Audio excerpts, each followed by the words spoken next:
कि मेरे बिश्नोई समाज के गांव भी एक ऐसे नुमाइंदे के हल्के में पड़ते हैं जो इतनी बढ़िया और पॉजिटिव सोच रखता। जितनी मजबूती आप आने वाले समय में भाई आदित्य चौटाला को दोगे, उतनी मजबूती मैं समझता हूँ बिश्नोई समाज को और छत्तीस बिरादरी के लोगों को मिलेगी। जब भी ये मुझे मिले, ये मंच गवाह है, हमेशा आपके इलाके के उत्थान की बात मेरे से करते। अपने समाज से बाहर होके किसी और समाज की सोच भी रखना, ये कोई साधारण आदमी के बस की बात नहीं। आपके इलाके की किस्मत है, आपके इलाके का सौभाग्य है कि आपको भाई आदित्य चौटाला जैसा नुमाइंदा मिला। मैं दिल की गहराइयों से आभार व्यक्त करता हूं बहुत ही ओजस्वी नेता, बहुत ही जुझारू नेता श्री महिपाल ढांडा जी का, कि जो इतनी गर्मी में इतनी कीमती समय निकालकर, कि मंत्री का एक एक मिनट कीमती होता है, और इतनी दूर हमारे गंगा गांव में चल के आए हैं। इसका मैं अपनी ओर से, समाज की ओर से, गंगा गांव की ओर से दिल की गहराइयों से आभार व्यक्त करता हूं, धन्यवाद करता हूं। मुझे कागज पकड़ाया गया जिसमें बताया कि यहाँ पे ये जो श्री गुरुजम्बेश्वर उत्कृष्टता केंद्र की स्थापना हो रही है, उसमें क्या क्या बनाया जाएगा। 4 मुख्य बिंदु बताए गए, चाहे वो प्रार्थना और ध्यान हाल है, चाहे योग केंद्र है, पुस्तकालय है, या नित्यम सेवा केंद्र है। साथियों, ये साधारण चीजें नहीं, एक एक चीज से हमारी आने वाली पीढ़ियों को लाभ मिलने वाला है। इसको मैं ज्ञान केंद्र कहूं तो गलत नहीं होगा। इसलिए इसको सिर्फ एक बिल्डिंग समझ के हमें नहीं रहना, जब बिल्डिंग तैयार हो जाए इसका लाभ हमें लेना, ताकि हमारी आने वाली पीढ़ियों के लिए, हमारे आने वाली नस्लों का उद्धार हो सके। यही सोच लेके चौधरी भजनलाल जी ने भी, जैसा अभी नरसिंह जी बता रहे थे, गुरुजम्बेश्वर यूनिवर्सिटी के नौजवानों को मैं बताना चाहता हूं कि गुरुजम्बेश्वर यूनिवर्सिटी की स्थापना स्वर्गीय युग पुरुष बिश्नोई रतन चौधरी भजनलाल जी ने की। चौधरी भजनलाल जी की सोच थी कि हमारा समाज जो पर्यावरण क्षेत्र में, जो उत्थान क्षेत्र में, जो जीव रक्षा के लिए जाना जाता है, वृक्षों की रक्षा के लिए जाना जाता है, या ज्ञान के लिए जाना जाता है, उसका भी नाम हमारा आने वाली नस्लों तक पहुंचे, और जिसकी एक कड़ी आज हमारे को यहाँ देखने को मिल रही। साथियों,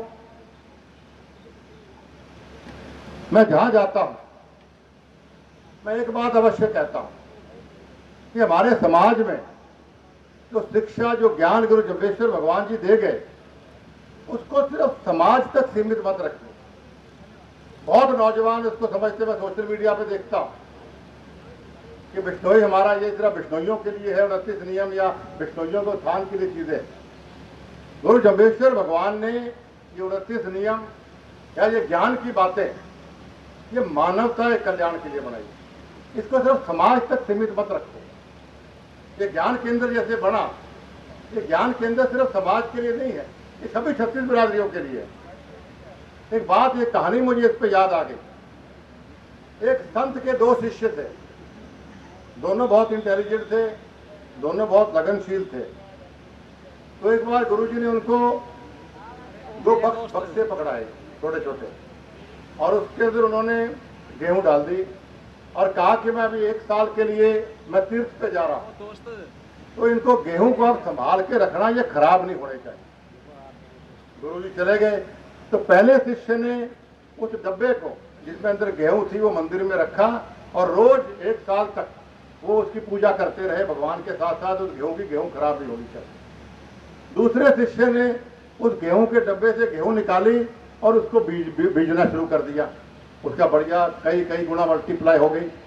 तो जब 1 साल के बाद गुरु आए, उन्होंने कहा, लाओ भाई मेरी वो गेहूं के डब्बे किधर है, कैसे क्या क्या पोजीशन है उनकी। तो पहला शिष्य लाया, डब्बा खोला तो गेहूं सड़ चुकी थी, कीड़े पड़ चुके थे उसमें। और दूसरा शिष्य आया, वो कई बोरियां लेके आ गया साथ में।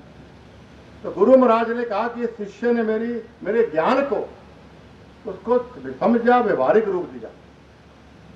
तो यही मैं आपको समझाना चाहता हूं कि गुरु महाराज के ज्ञान को सिर्फ डब्बे में बंद मत रखिए, इसको फैलाइए और समाज के रूप में। मानवता के कल्याण के लिए हमें आगे बढ़ना, इसको आगे बढ़ाना है। हमारे समाज की जो महानताएं हैं, गुरु महाराज ने कई 100 साल पहले आने वाले पर्यावरण के खतरे को बारे में हमें अवगत कराया था, जो आज विदेशी लोग भी इस बात का लोहा मानते हैं। चिपको मूवमेंट में अमृता देवी को कौन भूल सकता, शहीद अमृता देवी को 363 बिश्नोइयों ने वृक्ष की रक्षा के लिए अपने सर कलम करवाए। इतने स्वर्णिम इतिहास हमारे समाज का है, लेकिन इसकी आगे आप लोगों को प्रेरित करिए। यही सच्ची श्रद्धांजलि मैं समझता हूँ कि चौधरी गुरु जम्बेश्वर भगवान जी की शिक्षाओं को होगी। ये ज्ञान केंद्र बनाने के लिए जब भी आदित्य जी से मेरी बात होती है, बड़ी हैरानी मुझे होती है। कोई भी लीडर किसी और लीडर से मिलता है तो अपने व्यक्तिगत कामों के लिए मिलता है, तो मुख्यमंत्री को ये कह दो, या मैं ये करना चाहता हूँ, या मेरे लिए ये मेरे लिए हो जाए। जब भी ये मुझे मिले, ये मंच गवाह है, हमेशा आपके इलाके के उत्थान की बात मेरे से करते हैं। बड़ा खुश मैं होता हूँ, बड़ा फक्र मुझे महसूस होता है, और मैं फक्र इस बात पे होता है कि मेरे बिश्नोई समाज के गांव भी एक ऐसे नुमाइंदे के हल्के में पड़ते हैं जो इतनी बढ़िया और पॉजिटिव सोच रखता है। इसलिए साथियों, जितनी मजबूती आप आने वाले समय में भाई आदित्य चौटाला को दोगे, उतनी मजबूती मैं समझता हूँ बिश्नोई समाज को और छत्तीस बिरादरी के लोगों को मिलेगी।